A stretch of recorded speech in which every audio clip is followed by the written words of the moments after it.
Hello everyone, কেমন আছো তোমরা সকলে? আশা করছি তোমরা সকলে আছো অনেকটাই ভালো। তো ভিডিওটা আপলোড করব করে কিন্তু সন্ধ্যা হয়ে গেল। আজকে সকাল থেকেই ভাবছি ভিডিওটা আপলোড করব, কিন্তু অনেকটাই ব্যস্ত থাকার কারণে ভিডিওটা আপলোড করে ওঠা আর হয়ে উঠছিল না। তো এদিকে দেখো বাবু রয়েছে ঘুমিয়ে, তার ফাঁকে কিন্তু আমি কাজগুলো করে নিচ্ছি। কারণ বেবি হওয়ার পরে এই কাজগুলো করার একমাত্র ভালো সময় হলো যখন বাবু ঘুমিয়ে থাকে।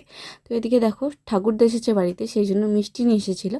আর আমাদের বাঙালির ঘরে ঘরে যখন আত্মীয় স্বজন আসে তারা তো মিষ্টি নিয়ে যাওয়া আসা এসব হতেই থাকে।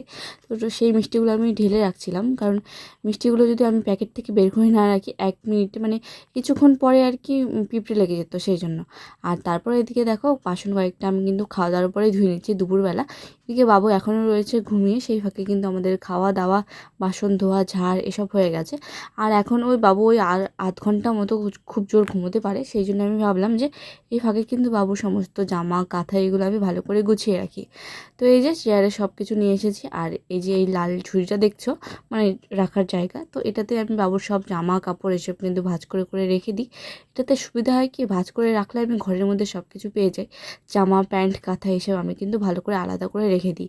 তো ওই যে তোমাদেরকে বললাম বাবু আর আধা ঘন্টা মতো ঘুমাবে, তো উঠে গেছে। আর আমি কিন্তু তার আগে এদিকে কাপড়টাকে ওয়াশ করে রেখেছি গরম জলে ফুটিয়ে, এখন ওর জিভটা পরিষ্কার করব।